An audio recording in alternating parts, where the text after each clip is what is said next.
ठीक, शुरुआत करते हैं हम लोग।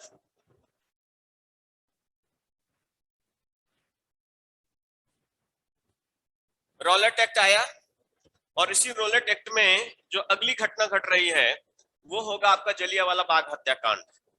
ठीक, आइए हम लोग बात करते हैं रॉलेट एक्ट, जलियांवाला बाग हत्याकांड।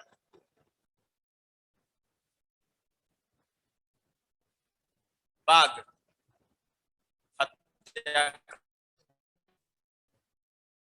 चलिए शुरुआत करते हैं हम लोग रॉलेट एक्ट और जलियांवाला बाग हत्याकांड। चलिए सबसे पहले प्रश्न है कि रॉलेट एक्ट जैसे मैं पढ़ा वैसे पढ़िएगा, किस समिति की सिफारिश पर आया था? किस समिति या किस कमेटी के एडवाइस पे लाया गया था? तो किस समिति के सिफारिश पर? पहला पॉइंट ये पूछा है। देखिए प्रश्न का स्टैंडर्ड बहुत बढ़ गया होगा। कुछ लोगों ने हमें कल बताया कि सर बीएड में भी कुछ अच्छे प्रश्न पूछे गए थे, तो जो भी आपका होगा चाहे आप पेड दीजिएगा या फिर आप क्या बोलते हैं वो दीजिएगा, आपका सुपर टेट हो गया, कोई भी होगा, तो आप देखिएगा प्रश्न का स्टैंडर्ड अच्छे अच्छे प्रश्न बना के पूछ रहा है। सब कुछ पढ़कर जाना होगा, कुछ भी नहीं छोड़ना है। किस समिति की सिफारिश पर? दूसरा है रॉलेट एक्ट क्यों लाया?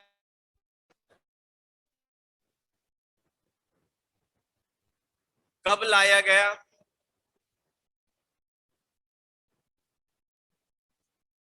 चलिए इस एक्ट का क्या कहा जाता था? इस एक्ट को क्या कहा जाता था? आपके दिमाग में अगर इस तरह से प्रश्न जाने लगता है कब, क्यों और कहां कैसे, दूसरा प्रश्न पूछा जाएगा कि किस समिति की सिफारिश पर था, क्यों लाया गया था, इस एक्ट को क्या कहा जाता था, इस एक्ट के विरोध में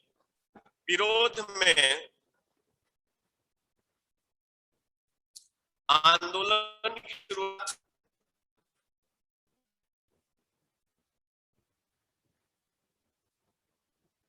ठीक, उसके बाद हम लोग बात करेंगे इसका प्रमुख केंद्र, इसका प्रमुख केंद्र, और फिर इसके बाद अगले टर्म में हम लोग बात करेंगे कि जलियांवाला बाग हत्याकांड। ठीक, एक एक करके आप समझते जाइएगा। आप अपने इसी फ्रेम में जैसे मैं बता रहा हूं वैसे आप करिएगा। तो किस समिति की सिफारिश पर था? Sir Sydney Rowlatt. 1917 में एक कमेटी गठित हुई, 1918 में रिपोर्ट दिया और 1919 में यह रॉलेट एक्ट लागू हो गया। क्लियर हुआ? किस समिति की सिफारिश पर? आप कह सकते हैं Rowlatt, sir Sydney Rowlatt, sir Sydney, इन्हीं के नाम पे रखा गया सर सिडनी रॉलेट। अगला प्रश्न पूछा जाएगा कि सर सिडनी रॉलेट ये जो समिति थी, यहां दिखेगा ये जो समिति थी, ध्यान से सुनिएगा, 1917 में गठित हुई 1918 में इसने रिपोर्ट दिया। रिपोर्ट आप अपने नोट करते जाइएगा कि सर सिडनी कमेटी 1917 में गठित हुई, 1918 में रिपोर्ट दिया। ठीक, तो प्रश्न है कि रॉलेट एक्ट कब लाया गया? कह दीजिएगा 1919 में। ठीक, कब लाया गया? 1919 में। अगला प्रश्न यह है क्यों लाया गया? यही हम लोग देख लेते हैं, यहां जगह बची क्यों लाया गया। तो आप जानते होंगे कि 1917 में मॉन्टेग्यू चेम्स्फोर्ड सुधार की बात किया गया और ये कहा गया कि भारतीयों को भी भारतीय शासन में उत्तरदायित्व दिया जाएगा। भारतीय लोग मांग कर रहे थे ना, आपने होम रूल आंदोलन देखा और होम रूल आंदोलन में एनी बेसेंट और तिलक बात क्या कह रहे थे कि स्वशासन होना चाहिए, यानी शासन में भारतीयों की हिस्सेदारी होनी चाहिए। और ये काम क्या किया गया? आप देख रहे होंगे कि यहाँ पर उदारवादियों को अपने फेवर में करने के लिए कि इन्हें शासन का हिस्सेदार बना दिया जाए, इसके लिए आप जानते रहिएगा मॉन्टेग्यू चेम्स्फोर्ड सुधार लाया गया और उसी का परिणाम होगा 1919 का अधिनियम आ जाएगा। तो उदारवादी तो संतुष्ट हो जाएंगे। अब सरकार का प्रयास था कि जो क्रांतिकारी हैं इनका दमन करने के लिए कोई कानून बना दिया जाए, यानी एक भेद उत्पन्न कर रहे थे कि क्रांतिकारियों को उदारवादियों से अलग करने के लिए। तो उद्देश्य क्या है, क्यों लाया गया है? क्रांतिकारियों का दमन करने के लिए। जो क्रांतिकारी हैं, क्रांतिकारियों का दमन करने के लिए, क्रांतिकारियों का दमन करने के लिए, उन्हें समाप्त करने के लिए, दमन करने के लिए। चलिए, क्लियर हुआ? एकदम रट जाइएगा, अलग से कुछ पढ़ने की जरूरत नहीं है, हम आपसे बताते हैं। जैसे आप कहते हैं कि सर कौन सा पढ़ लें, इतिहास कौन सा, नहीं, जो पढ़ा रहे उसको मत पढ़िए, उससे ज्यादा आपसे नहीं पूछा जाएगा। ठीक, चलिए तो ध्यान से सुनिए। क्रांतिकारियों का दमन करना है, इसके लिए रॉलेट एक्ट लाया गया। इस एक्ट को क्या कहा जाता था? तो कह दीजिएगा काला कानून कहा जाता था। कभी पूछा जाएगा, ये देखिए ब्लैक लॉ के नाम से जाना जाता था। क्या कहा जाता था? काला कानून कहा जाता था। क्लियर हुआ? यहां देख लीजिएगा, हम लोग बात कर लेंगे, थोड़ी जगह बना लेते हैं। काला कानून, और क्या कहते थे इसे? बिना वकील, बिना वकील, बिना अपील,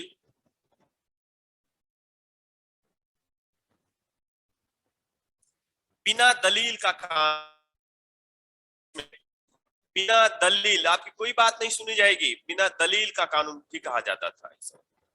ये दोनों पॉइंट्स याद रख लीजिएगा। इस एक्ट को क्या कहा जाता था? काला कानून, बिना वकील, बिना अपील, बिना दलील का कानून कहा जाता था। ठीक, चलिए अगला पॉइंट यहां पर देख लीजिएगा कि ये दिखेगा क्या था।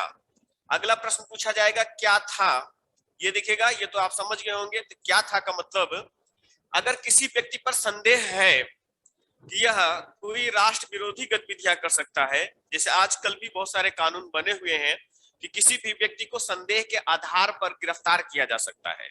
ये था संदेह के आधार पर, सस्पेक्ट, संदेह के आधार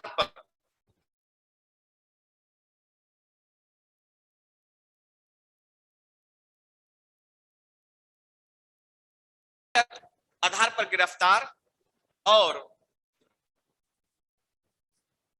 कितने भी समय तक, समय फिक्स नहीं था, कितने भी समय तक जेल में रखा जा सकता था, जेल में रखा जा सकता था।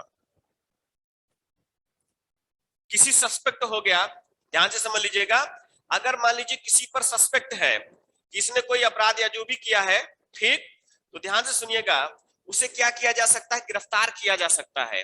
क्लियर हुआ? फिर से समझिएगा कि रॉलेट एक्ट के बारे में हम लोग पढ़ रहे हैं, एकदम याद हो जाना चाहिए। ध्यान से सुनिएगा, आप कोई भी एग्जाम दीजिए, दैट इज नॉट इंपॉर्टेंट कि आपने कितना पढ़ा है, इंपॉर्टेंट ये होता है कि आपने कितनी बार रिवाइज करके गए हैं, क्योंकि वहां जैसे ही आगे जाएंगे एग्जाम में, ठीक, ध्यान से समझिएगा, आप कंफ्यूज हो जाएंगे, आप भूल जाएंगे। एग्जाम की सबसे पहली, ये सबसे इंपॉर्टेंट कुंजी बता रहा हूं, बहुत नहीं होता, लेकिन जितना पढ़ा गया है वो बार बार रिवाइज होना चाहिए। चाहे आप हिंदी पढ़िए, चाहे इंग्लिश पढ़िए, चाहे रीजनिंग पढ़िए, मैथ पढ़िए या जीएस पढ़िए, अगर आप रिवाइज नहीं कर रहे हैं तो कंफ्यूज, आपको लगेगा ए हो गया या बी, ए बी करते आपका बहुत सारा क्वेश्चन गलत हो जाए, और आज गया है। इसलिए accuracy is the very important. ठीक, एक्यूरेसी के लिए क्या होता है? रिवाइज, तो बार बार रिवाइज का तरीका है, जितना पढ़ा रहा हूं बस उतना। तो रॉलेट एक्ट किस समिति की सिफारिश पर? Sir Sydney Rowlatt. कब गठित हुआ? 1917 में। रिपोर्ट कब दिया? 1918 में। चलिए, रॉलेट एक्ट कब लागू हुआ? 1919 में लागू हुआ।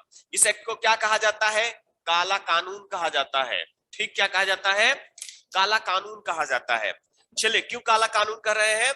इसमें देखिए, बिना वकील, बिना अपील, बिना दलील का कानून है, और किसी भी व्यक्ति को संदेह का तब गिरफ्तार और कितने भी समय तक जेल में रखा जा सकता है। बड़ी इंपॉर्टेंट बात है। आइए हम लोग बात करें, एक्ट के विरोध में आंदोलन की तिथि क्या थी। अगला पॉइंट यहां देखेंगे, एक्ट के विरोध में, एक्ट के विरोध में गांधी जी ने निश्चय कर लिया कि एक्ट का विरोध किया जाएगा। ये तो गलत बात है। एक्ट के विरोध में, ध्यान से सुनिएगा, एक्ट के विरोध में आंदोलन, आंदोलन, ये देखिए तिथि क्या घोषित किया गया कि 6 अप्रैल 1919 को पूरे देश में आंदोलन चलाया जाएगा। ध्यान से समझ लीजिएगा, 6 अप्रैल 1919 को, 6 अप्रैल 1919 को पूरे देश में, पूरे देश में। क्लियर हुआ? अब 6 अप्रैल की डेट फिक्स कर दिया गया, 6 अप्रैल 1919 को पूरे देश में आंदोलन चलाया जाएगा। क्लियर हुआ? अब देखिएगा लेकिन क्या हुआ कि डेट कंफ्यूजन की वजह से आप देखिएगा कि 30 मार्च को ही कई जगहों पे आंदोलन शुरू हो गया। 30 मार्च को शुरू हुआ स्पेशली दिल्ली और तमाम जगहों पर। आइए हम लोग इसके आगे देखते हैं कि क्या घटना हो रही है और कैसे जलियांवाला बाग हत्याकांड है। स्क्रीनशॉट ले लीजिएगा। और आप अभी नहीं बताया कि इसमें क्या कोई पेट का स्टूडेंट है कि नहीं, तो बड़ी मेहनत बेकार हो जाएगी। चलिए स्क्रीनशॉट ले लीजिए।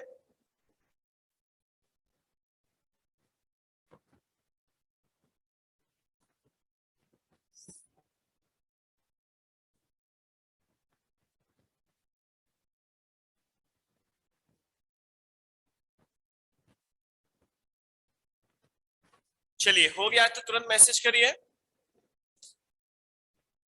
आज राष्ट्रीय आंदोलन खत्म करने की मूड पर हूं। हो गया? मैसेज करिए फटाफट।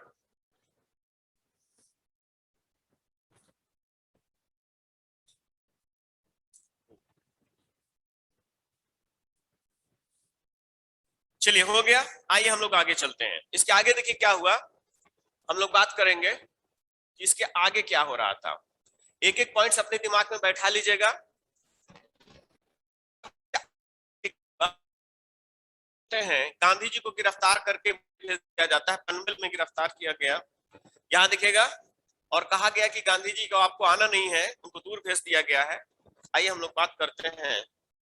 चलिए क्लियर हुआ?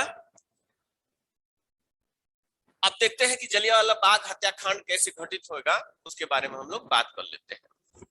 चलिए देखिए इसका प्रमुख जो केंद्र बनने वाला है पंजाब का अमृतसर, ये देख लीजिएगा। यहां देखिए रोलेक्ट का जो केंद्र बनेगा, हम लोग चलेंगे पंजाब के अमृतसर में। पंजाब का अमृतसर, यहां अमृतसर देखिएगा है। तो दो लोग कर रहे थे, इन दोनों लोग का नाम जान लीजिएगा। इसी के विरोध में यहां देखिएगा जलियांवाला बाग में एक वो किया जाएगा। यहाँ पर अमृतसर में या पंजाब में जो नेतृत्व कर रहे थे, आप ध्यान से समझिए, उनका नाम था डॉक्टर सत्यपाल और सैफुद्दीन किचलू। ये देखिएगा, यहाँ देखिए नेतृत्व कौन कर रहे हैं, डॉक्टर सत्यपाल और डॉक्टर सैफुद्दीन किचलू। सैफुद्दीन किचलू, ये देखिएगा डॉक्टर सैफुद्दीन और किचलू है, और इन दोनों को गिरफ्तार कर लिया गया। यहां गिरफ्तार हुए। चलिए अब गिरफ्तार होने के बाद गिरफ्तारी, जैसे मैं समझा रहा हूं, विरोध में ये देखिएगा सम्मेलन, जैसे मैं बता रहा हूं गिरफ्तारी के विरोध में एक सम्मेलन आयोजित किया जा रहा है।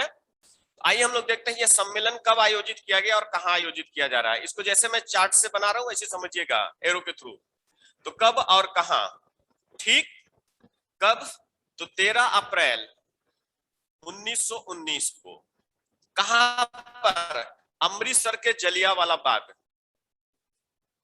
जलियांवाला बाग आप जानते होंगे इस तरह से बना हुआ था, आप समझिएगा इस बात को जैसे मैं समझा रहा हूं। जलियांवाला बाग है और यहां पर देखिए एक कुआं था और यहीं पर मंच बना हुआ था जहां पर लोग भाषण दे रहे थे।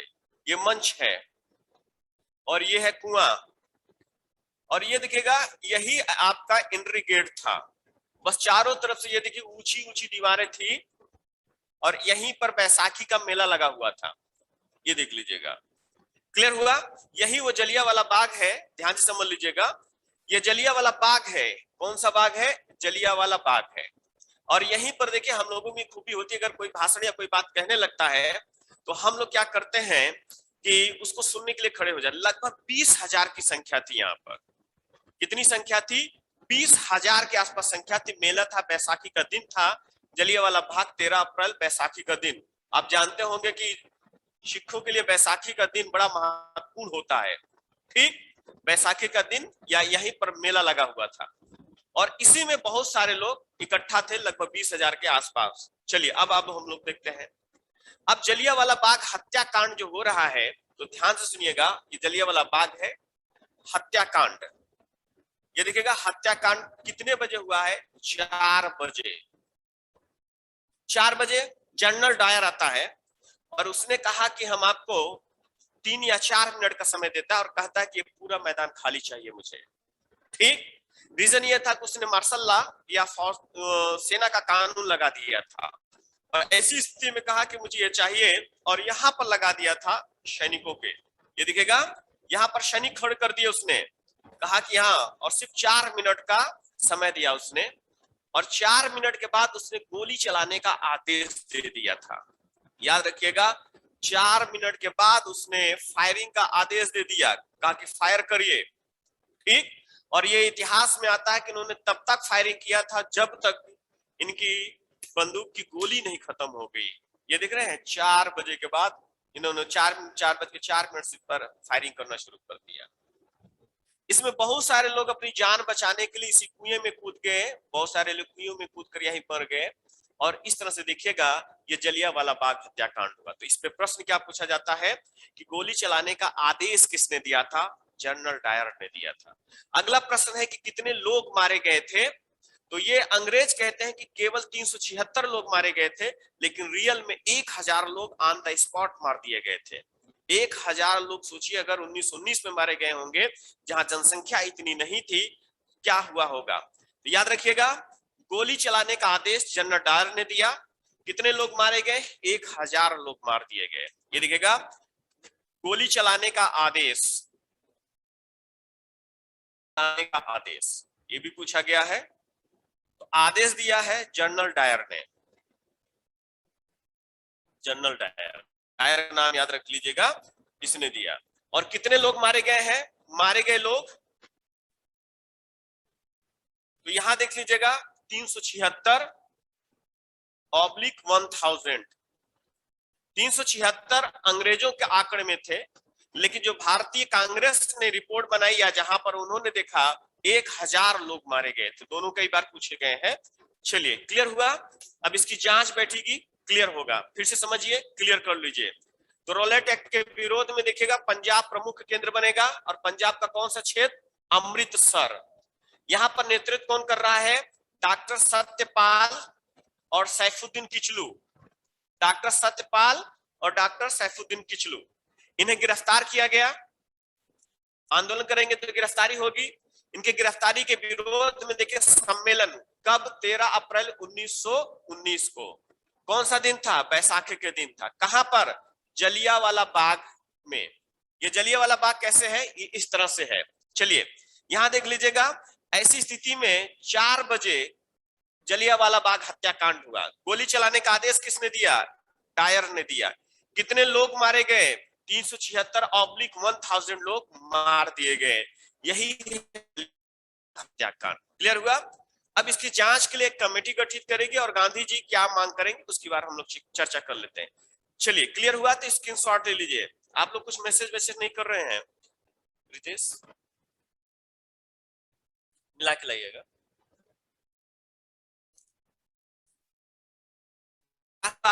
थके से हैं आप लोग?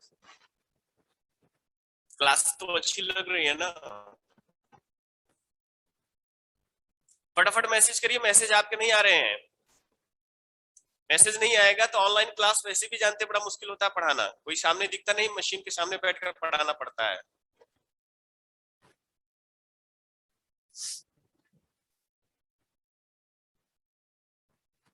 कहाँ चले गए भाई सारे लोग? हो गया? स्क्रीनशॉट तो ले लीजिए, बताइए मैं आगे चलूं।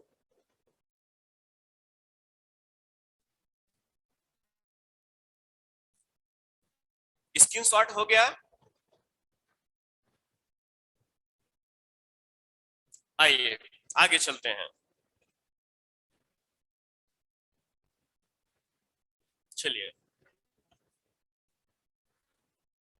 अब देखिए जलियांवाला बाग हत्याकांड के विरोध में 2 कमेटी गठित की गई, और 2 कमेटियों ने क्या क्या डिमांड किया, आइए हम लोग बात कर लेते हैं।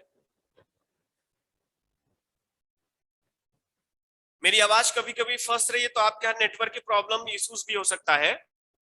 मेरे यहाँ तो नेटवर्क ठीक है, एक बार आप चेक कर लीजिएगा।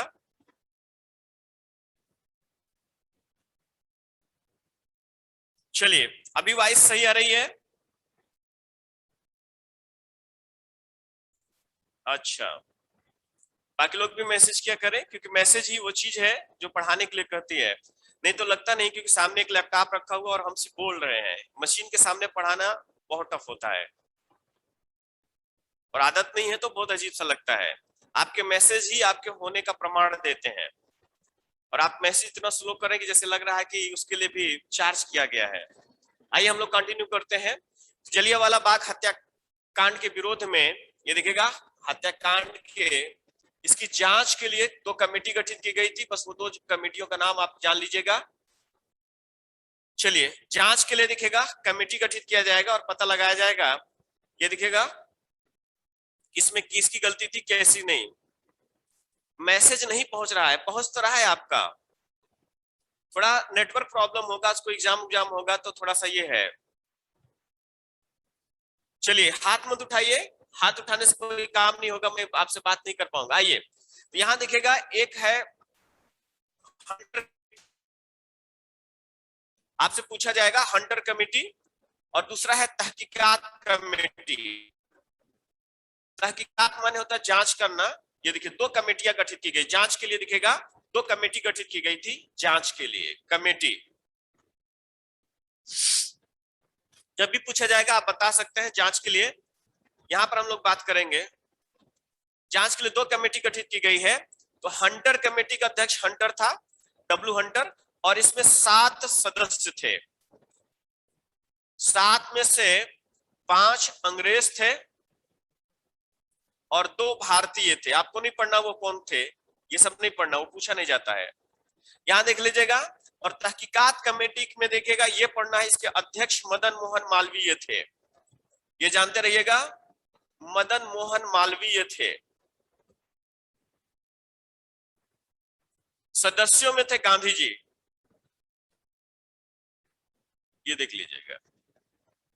सदस्यों में थे, मैसेज बहुत स्लो आ रहा है, क्लियर हुआ? तो आपसे कभी भी पूछा जाएगा हंटर कमेटी किससे रिलेटेड है, जलियांवाला बाग हत्याकांड से। तहकीकात कमेटी किससे संबंधित है, जलियांवाला बाग हत्याकांड से संबंधित है।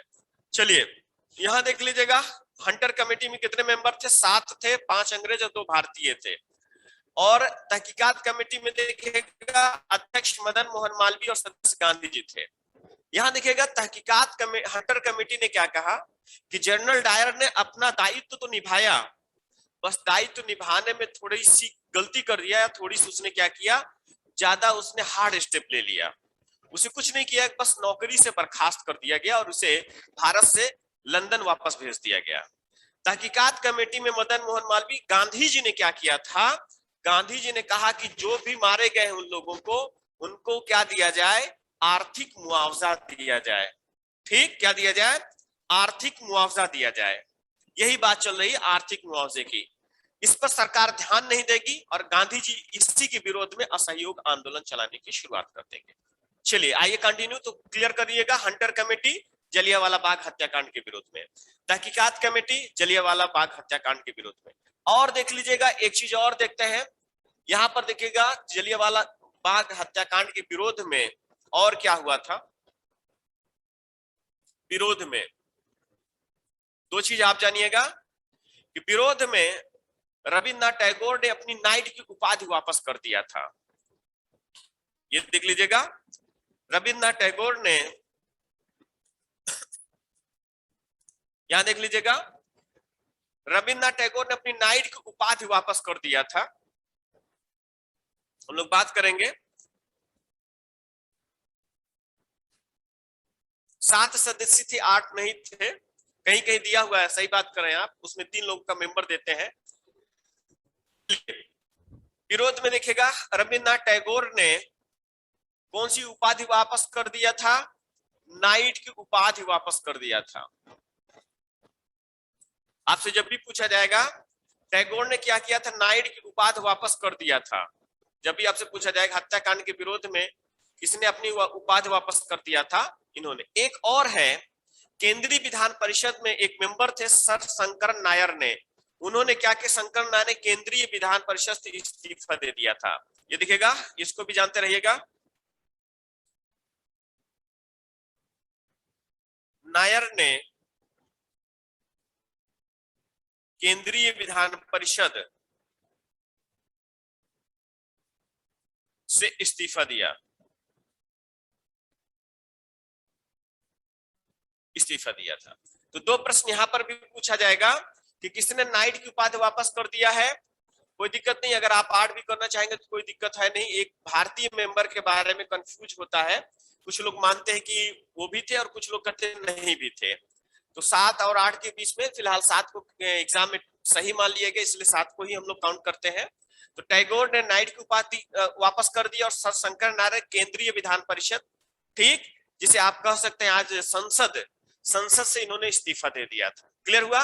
हंटर कमेटी, तहकीकात कमेटी और विरोध में टैगोर और सर शंकर नारायण ने उपाधि वापस कर दिया। चलिए, ये था आपको रॉलेट और जलियांवाला बाग हत्याकांड। चलिए स्क्रीनशॉट ले लीजिए, आइए हम लोग आगे बढ़ जाते हैं।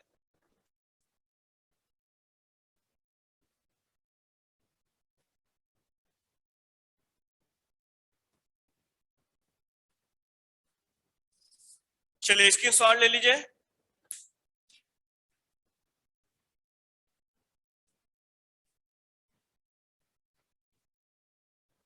ये तो गर्म है बाबू, तो गर्म है एकदम, थोड़ा वो करके लाइए, थोड़ा पानी मिला लीजिए। चलिए हो गया, आगे बढ़िए।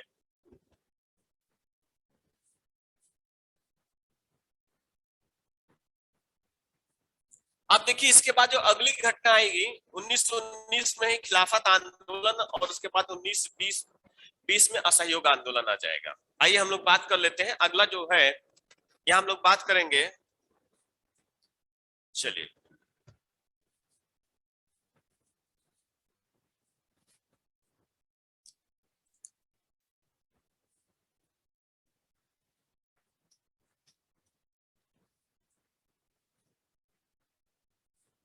खिलाफत आंदोलन और असहयोग आंदोलन की चर्चा कर लेते हैं हम लोग। आप लोग जानते होंगे कि आपकी शायद क्लास 16 से ओपन हो रही ना, 16 से आपकी क्लासें 16 तारीख से 16 अगस्त से ऑफलाइन हो जाएंगी। तो हम लोग अच्छे से पढ़ेंगे, क्योंकि मशीन पे पढ़ाना अपने आप में बड़ा वो होता है। आइए हम लोग बात करते हैं खिलाफत आंदोलन के बारे में, यानी उसी सीक्वेंस में हम लोग छोटा छोटा पढ़ लेते हैं। यहां दिखेगा खिलाफत आंदोलन।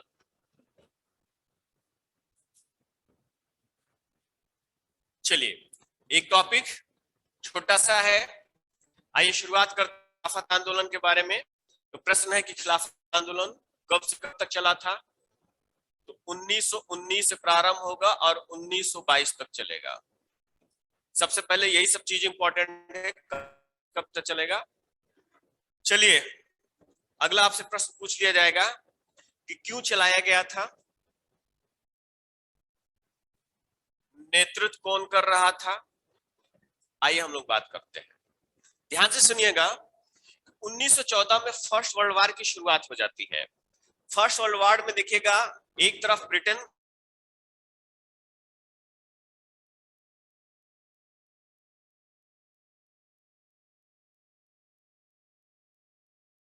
उसने कहा कि भारतीय मुसलमानों से कहा कि आप हमें सहयोग करिएगा, सहयोग करने की बात किया था। और तुर्की में क्या था कि तुर्की में उस समय जो मुसलमान थे, पूरी दुनिया के मुसलमानों का जो धार्मिक गुरु था खलीफा, वही सुल्तान भी हुआ करता था।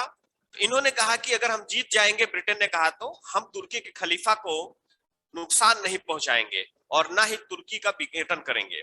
लेकिन एक सेब्रेल की संधि हो जाएगी जिसमें खलीफा को पद से हटाया जाएगा और तुर्की को कई हिस्सों में बांट दिया जाएगा।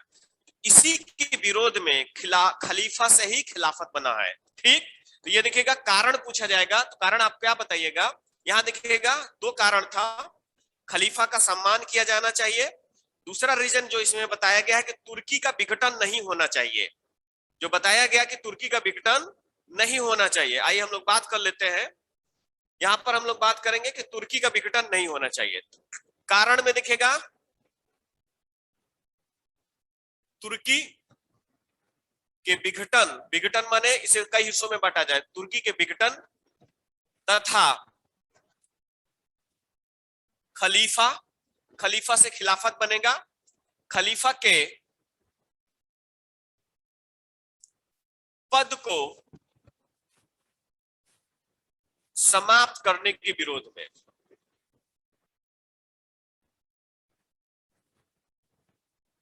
विरोध में, बस यही पॉइंट समझ में आना चाहिए आपको कि तुर्की का विघटन हो गया, तुर्की के विघटन तथा खलीफा के पद को समाप्त करने के विरोध में। ठीक, अच्छा आवाज नहीं आ रही है क्या? देखिए बाबू, आवाज नहीं आ रही है क्या? चलिए, आवाज आ रही है? क्या नेटवर्क इश्यूज हो सकता है क्या? किसी और क्या नेटवर्क इश्यूज है? तो क्या करें, क्लास बंद कर दें? अच्छा, ऑल क्लियर सर। चलिए यहां देखेंगे हम लोग, तो तुर्की के विघटन तथा खलीफा के पद को समाप्त करने के विरोध में यह आंदोलन चलाया जा रहा है। प्रश्न पूछा जाएगा कि नेतृत्व कौन कर रहा है, आपसे प्रश्न पूछा जाएगा कर रहा है, यहां दिखेगा नेतृत्व कौन कर रहा है। तो नेतृत्व दिखेगा, प्रारंभ में जो नेतृत्व कर रहे थे दो भाई थे, मोहम्मद अली और शौकत अली ने किया था। आपसे जब भी पूछा जाएगा तो इस खिलाफत आंदोलन का नेतृत्व जो कर रहे हैं मोहम्मद अली और शौकत अली,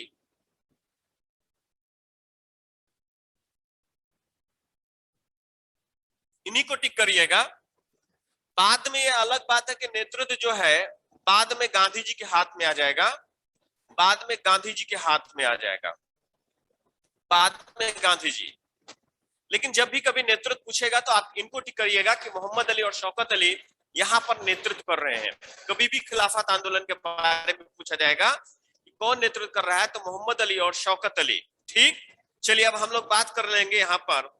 अब इन्होंने क्या किया कि आंदोलन चलाने के लिए अखिल भारतीय खिलाफत कमेटी का गठन किया। तो एक प्रश्न यहां से पूछा जाता है, अखिल भारतीय खिलाफत कमेटी,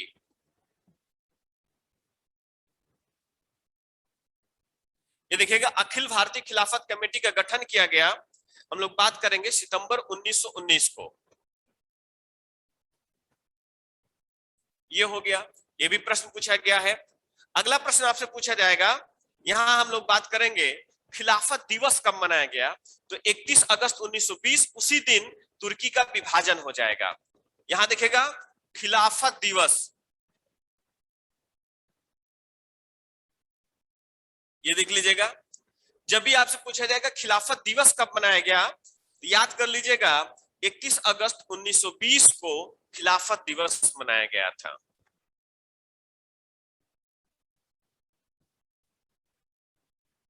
यानी ये देख लीजिएगा खिलाफत दिवस कब मनाया गया, 31 अगस्त 1920 को। इसी दिन तुर्की का विघटन हो गया।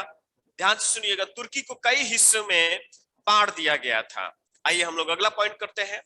अब देखिएगा जब ये बढ़ जाएगा तो ये खिलाफत आंदोलन, अगले हम लोग पॉइंट बात करेंगे कि इस समय कि किसने यह बात कही थी कि यही अवसर है हिंदू मुस्लिम एकता का। और वह कौन सा मुस्लिम नेता था जिसने गांधी जी से कहा था कि आप खिलाफत आंदोलन में सम्मिलित नहीं होइएगा, इससे सांप्रदायिकता बढ़ेगी।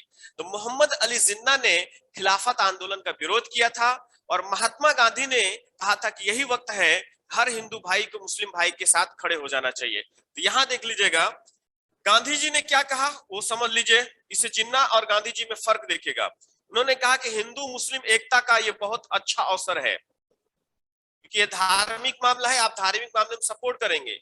हिंदू मुस्लिम एकता का अवसर, ये देख लीजिएगा। और अगला पॉइंट पूछा जा रहा है कि कौन इसका विरोध कर रहा है। ठीक, और जिन्ना ने क्या कहा, सीधा जिन्ना लिख रहा हूं, जगह कम है। जिन्ना ने क्या कहा, ठीक, कि गांधी जी को खिलाफत आंदोलन में भाग नहीं लेना चाहिए, या कह सकते हैं जिन्ना ने खिलाफत आंदोलन का विरोध किया था। खिलाफत आंदोलन का विरोध, वो चाहता था कि गांधी जी इसमें सम्मिलित ना हो, इससे सांप्रदायिकता बढ़ेगी। अब देखिए इसका रिजल्ट क्या आया, लास्ट में हम लोग देखेंगे। खिलाफत आंदोलन, ये देख लीजिएगा, असहयोग आंदोलन का हिस्सा बन गया। असहयोग आंदोलन का हिस्सा बन गया, अब उसके साथ साथ चलाया जाएगा, हिस्सा बन जाएगा। और जानते हैं कि असहयोग आंदोलन भी 1922 में समाप्त होगा, और 1922 में ये भी लगभग, हालांकि कुछ छिटपुट करके 1924 तक भी ये चलेगा, लेकिन कुल मिला जुला के आप अगर आप देखेंगे तो यहाँ समाप्त हो रहा है। फिर से इसको पढ़िए। आइए हम लोग बात करते हैं, मुख्यतः खिलाफत आंदोलन के बारे में हम लोग बात करेंगे। 1919 में प्रारंभ हुआ, क्यों? तुर्की के विभाजन तथा खलीफा के पद को लेकर के। नेतृत्व मोहम्मद अली और शौकत अली कर रहे हैं, बाद में किसके हाथ में आ जाएगा? गांधी जी के हाथ में आ जाएगा।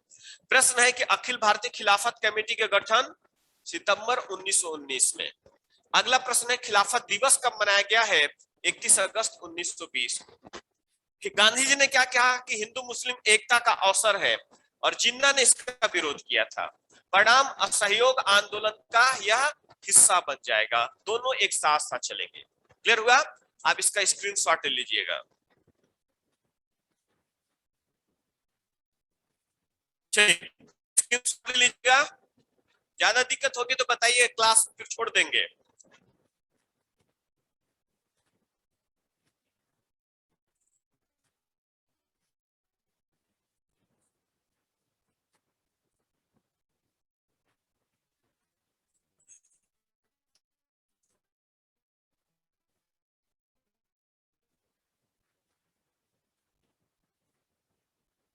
चलिए तो कोई बात नहीं, फिर हम इसके बाद खिलाफत असहयोग के बाद क्लास ब्रेक कर देते हैं। पेट वाले वैसे भी नहीं है आज, आप लोग बाद में पढ़िएगा, पेट वाले नहीं है ना इसमें। चलिए बस थोड़ी देर में छोड़ दे रहे हैं क्लास।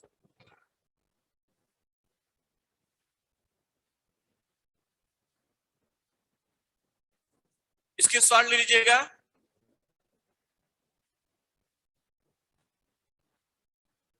स्क्रीनशॉट ले लीजिए प्लीज।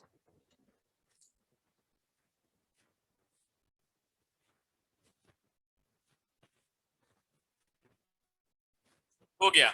आइए अगला हम लोग देखते हैं, इसके सहयोग आंदोलन की शुरुआत हो रही है। ठीक, चलिए आइए हम लोग देखते हैं, इसका सीक्वेंस में देखते रहिएगा। देखिए भाई, पेट के लिए एकदम से लगे रहिएगा, समय एकदम से नहीं है। इस बार आप मिलिएगा तो हम करंट अफेयर्स की शुरुआत करेंगे। अब करंट अफेयर्स भी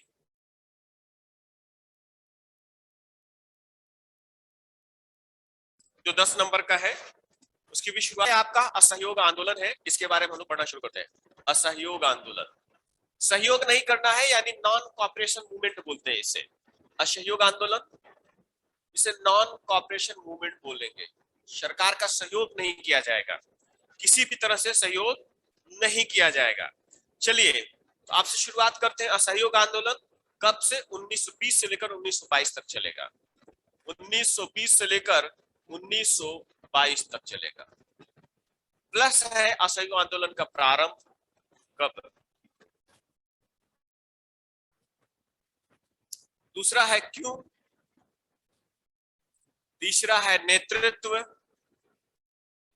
ये 2-3 पॉइंट आपने, यही सब प्रश्न पूछा जाता है, ये देखिएगा। क्लियर हुआ? आपसे समझ में पूछा जाएगा। अगला है कि नारा क्या था, इसका नारा क्या दिया गया था, वगैरह वगैरह। चलिए प्रारंभ 1 अगस्त 1920 को। 1 अगस्त 1920,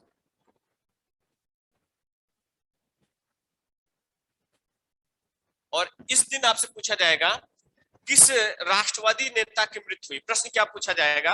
असहयोग आंदोलन का तो समर्थन किया, लेकिन असहयोग आंदोलन को देख नहीं पाए। उस राष्ट्रवादी नेता का नाम बताइए जो असहयोग आंदोलन की समर्थन तो करता है, असहयोग आंदोलन का, लेकिन उसे देख नहीं पाता है वो। तो 1 अगस्त 1920 को ही तिलक की मृत्यु हो गई थी, ये देख लीजिएगा। 1 अगस्त 19 हुआ, नोट करना है कि इसी दिन, यानी इसी दिन तिलक की मृत्यु हो गई थी। इसी दिन तिलक की मृत्यु और इनकी याद में स्वराज था। पूछा गया कभी तो स्वराज फंड बनाया गया था, स्वराज फंड। क्लियर हुआ? 1 अगस्त 1920 को तिलक की मृत्यु हुई और इसी 1 अगस्त 19 को उसकी आंदोलन शुरुआत हुआ। तो यहां देखेगा स्वराज फंड की शुरुआत हुई। प्रश्न है कि क्यों चलाया जा रहा है? ध्यान से सुनिएगा। रॉलेट एक्ट और जलियांवाला बाग हत्याकांड के विरोध के, ध्यान से सुनिएगा। चलिए, क्लियर हुआ? आइए हम लोग बात करते हैं क्यों चलाया गया। ध्यान से सुनिएगा। जलियांवाला बाग हत्याकांड के विरोध में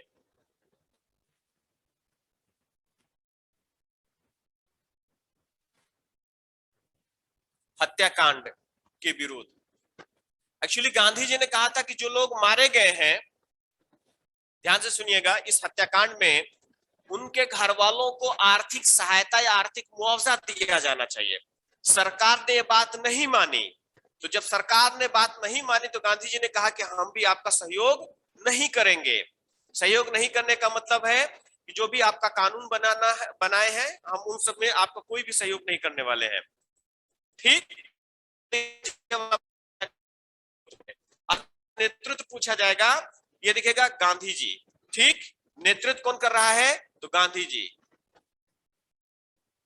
यहां एक प्रश्न पूछा जाता है, गांधी जी द्वारा चलाया गया पहला जन आंदोलन कौन था? तो नोट करने वाला है गांधी जी द्वारा, यही नोट कर लेना है आपको कि गांधी जी द्वारा चलाया गया पहला जन आंदोलन, ठीक, या राष्ट्रीय आंदोलन। क्योंकि अभी तक जितने भी आंदोलन गांधी जी ने चलाए थे वो सब के सब क्या की विशेष समस्या और विशेष क्षेत्र से जुड़े हुए थे। जैसे चंपारण किसान से जुड़ा था, बिहार से रिलेटेड था। इसी तरह से आपने जो भी देखे होंगे, जो भी आंदोलन, चाहे खेड़ा हो, चाहे आपका अहमदाबाद हो, वो क्षेत्र विशेष और विशेष समस्या से जुड़ा हुआ था। तो गांधी जी द्वारा चलाया गया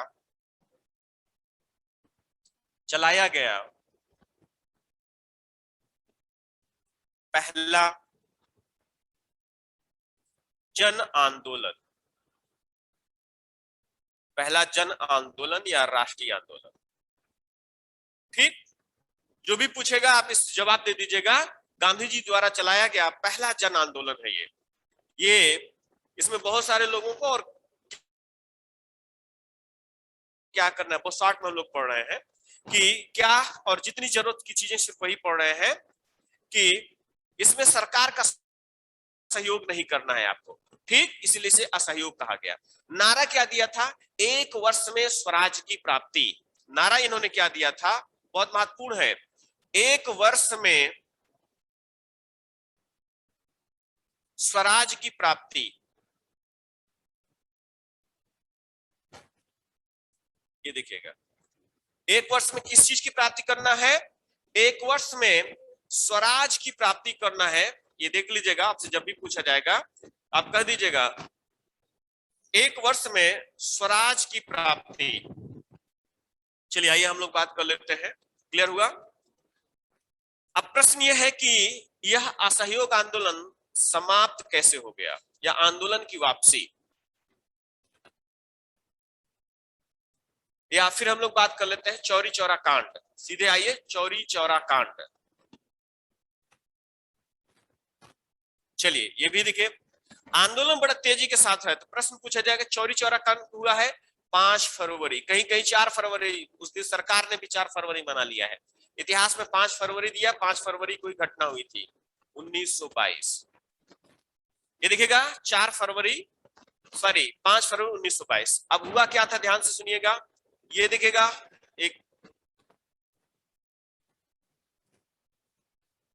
एक पुलिस स्टेशन है आपके सामने दिखाई दे रहा है। यहां पर हम लोगों ने बात किया, एक पुलिस स्टेशन है, जब भी आपके दिमाग में रहेगा। इसमें देखिएगा कि इसके सामने से लोग जुलूस लेकर जा रहे थे और सरकार का विरोध कर रहे थे। ऐसी स्थिति में क्या हुआ कि पुलिस ने क्या किया, उस जुलूस को रोकने के लिए वहां पर लाठीचार्ज करवाई और बाद में गोली चली। 2-3 जो प्रदर्शनकारी थे वो लोग मारे गए। ऐसी स्थिति में भगवान अहीर के नेतृत्व में, ये दिखेगा आप, चौरी चौरा कांड किसके नेतृत्व में हुआ है? आप ध्यान से देख लीजिएगा, पूछा जाए किसके नेतृत्व में, तो भगवान अहीर के नेतृत्व में, इनके अहीर के नेतृत्व में इस थाने को घेर लिया गया। ये देखिए, ये थाना है, इसको घेर लिया गया, जुलूस ने घेर लिया, और घेर के बाद इसमें 21 पुलिसकर्मियों को जिंदा जला दिया गया। ये दिखेगा कितने को, 21 पुलिसकर्मी, पी का मतलब पुलिसकर्मी, और इनको क्या जला दिया, जिंदा ही जला दिया गया, जिंदा जला दिया गया।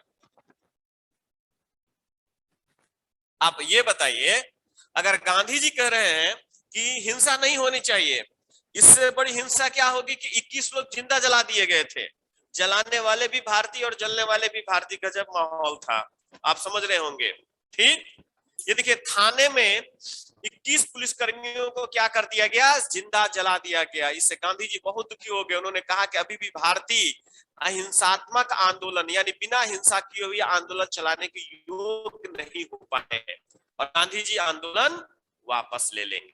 ठीक, आइए हम लोग बात करते हैं कि आंदोलन वापसी, आंदोलन वापस बस तो कब हुआ है, ये भी बार बार पूछा गया है। उस समय गांधी जी गुजरात के बारदोली में थे। कभी भी पूछा जाए तो आप जानते रहिएगा, गांधी जी कहां थे, गुजरात के बारदोली में, और इन्होंने 12 फरवरी ठीक 1922 को आंदोलन वापस ले लिया। ये देख लीजिएगा। ठीक, और कहां थे वो उस समय गांधी जी, गुजरात के बारदोली से यह निर्णय लिया, बारदोली यानी गुजरात से वापस लिया इस आंदोलन को।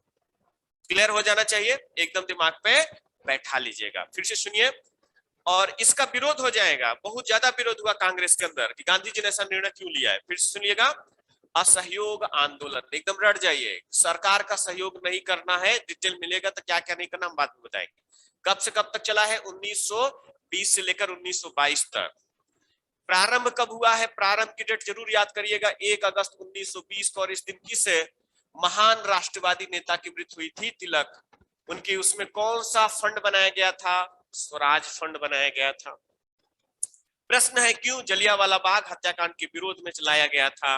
इसमें ये गांधी जी ने कहा था कि कुछ आर्थिक सहायता दी जानी चाहिए जो लोगों की यहाँ मृत्यु हुई है, सरकार ने मानने से मना कर दिया था। नेतृत्व कौन कर रहा है, गांधी जी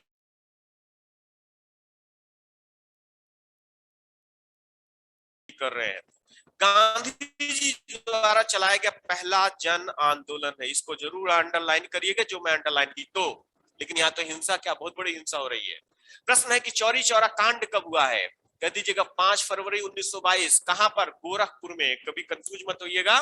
चौरी चौरा कहां पर है, तो गोरखपुर में है, आपके बगल में ही यह घटना हुई थी, गोरखपुर। और चौरी चौरा कांड का नेतृत्व कौन कर रहा था, याद रख लीजिएगा, भगवान अहीर। कितने लोग जलाए गए थे, 21 पुलिसकर्मी। आंदोलन वापस कब लिया गया, 12 फरवरी 1922 को। कहां से, उस समय गांधी जी थे बारदोली, गुजरात में। क्लियर हुआ। अब ये देखिए कि इसके गांधी जी ने जैसे ही आंदोलन वापस लिया, कांग्रेस में इसका बड़ा विरोध होना शुरू हो गया।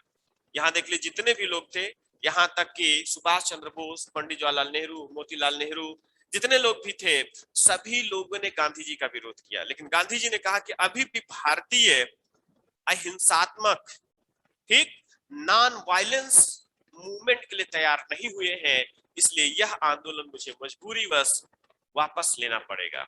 ठीक, और इसके विरोध में देखिएगा स्वराज पार्टी का गठन हो जाएगा। हम लोग देखेंगे कि असहयोग आंदोलन वापस लिया जाएगा तो किस पार्टी का जन्म होगा, स्वराज पार्टी। कई बार पूछा गया एग्जाम में, स्वराज पार्टी का गठन हो जाएगा। चलिए स्क्रीनशॉट लीजिए, हम आगे बात करते हैं स्वराज पार्टी की।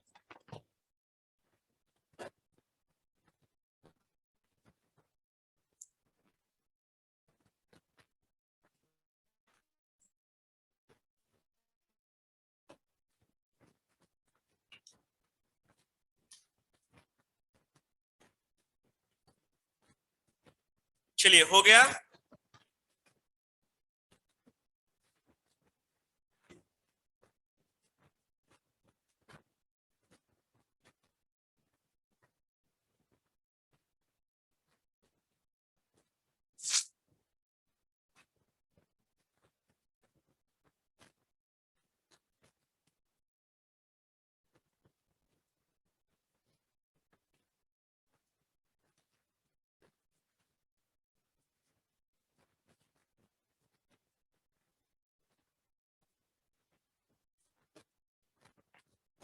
चलिए आइए हम लोग आगे बढ़ते हैं।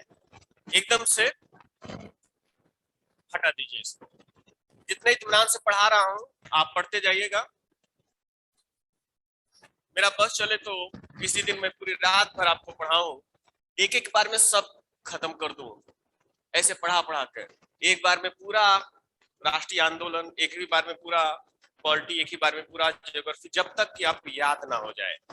हम आपसे बार बार यही बात करते हैं कि जब तक आप याद नहीं करेंगे, ठीक, मेरी आवाज रह रह के आ रही है तो आपके यहाँ प्रॉब्लम है भाई, यहाँ सब लोगों को ठीक चल रहा है, ठीक चल रहा है ना। आपके यहाँ प्रॉब्लम है, आप अपनी जगह बदल लीजिए। जिसके यहाँ नेटवर्क होगा पड़ोसी के यहाँ चले जाइए।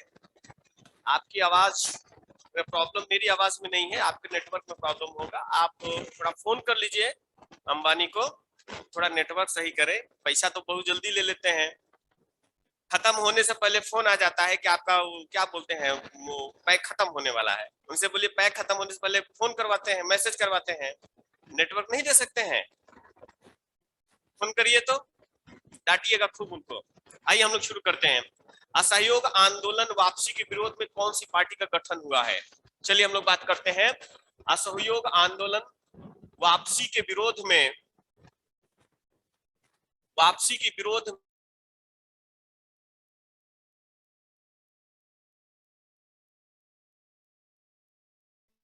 पार्टी का गठन, तो आपसे कहा जाएगा ये पार्टी बन रही तो इसका नाम है स्वराज पार्टी।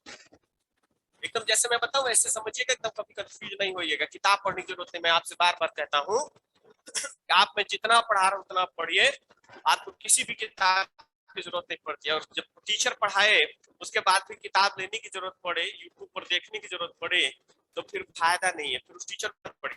एक ही कॉन्सेप्ट है, आप अपने टीचर से पढ़ें और टीचर से पढ़ने के बावजूद भी आपको यूट्यूब पर जाना पड़े और उसके बाद किताबों की जरूरत पड़ जाए, तो फिर उस टीचर से नहीं पढ़ना चाहिए। और टीचर को ऐसे पढ़ाना चाहिए कि फिर किसी चीज की जरूरत नहीं पड़े, बस उस पर ट्रस्ट करके पढ़िए। प्रश्न बाहर नहीं। तो प्रश्न होगा कि स्वराज पार्टी का गठन कब, क्यों, कहां, ये कहां। चलिए थोड़ा जगह बना देंगे।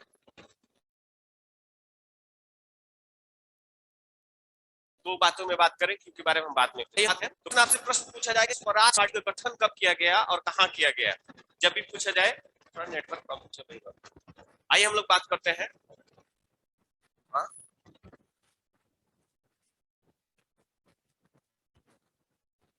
अच्छा अच्छा, इसलिए दिक्कत हो रही है क्या?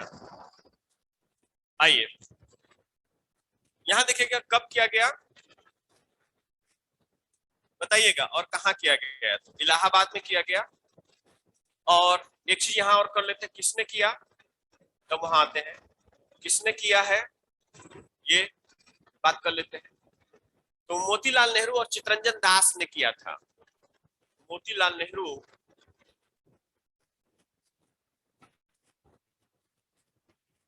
और चितरंजन दास ने किया था।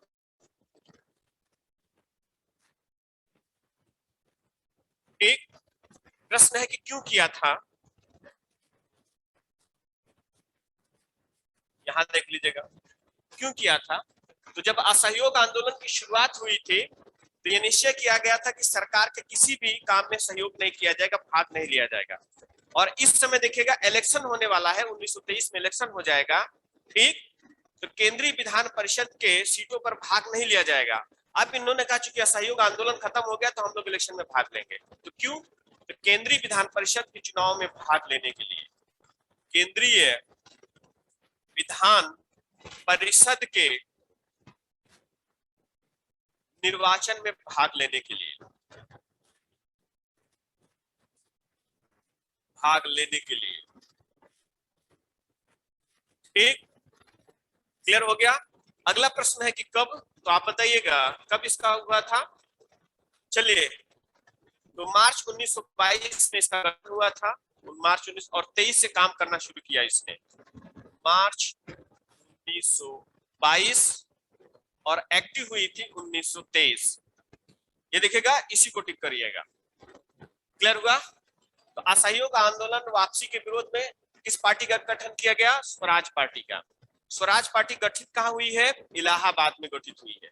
किसने बनाया है इसे? मोतीलाल नेहरू और चितरंजन दास ने बनाया है। क्यों बनाया है? इनको इलेक्शन में भाग लेना था, ये देख लीजिएगा, केंद्रीय विधान परिषद के निर्वाचन में भाग लेने के लिए। कब गठित हुआ? मार्च 1922 में, और इसने काम करना शुरू कर दिया था 1923 में, एक्टिव हो चुकी थी पूरी तरह से। क्लियर हुआ? चलिए स्क्रीनशॉट ले लीजिएगा,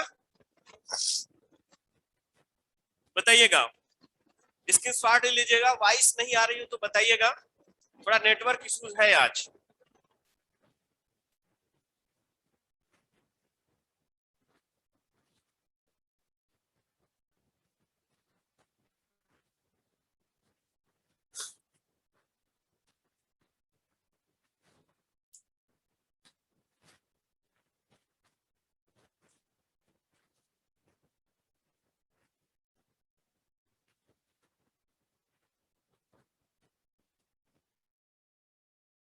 चलिए, जब कनेक्टिविटी की प्रॉब्लम चल रही है आज, तो फिर क्लास रहने दे क्या? तो फिर क्लास रहने देते हैं, क्योंकि अगर आपको छूट जाएगा तो समझने में भी दिक्कत होगा। शॉर्ट ले लीजिए, फिर बात करते हैं आपसे।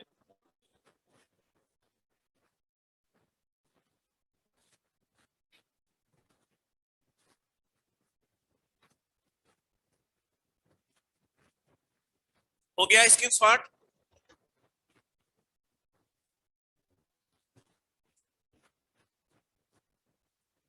चलिए बताइए, हो गया इसका?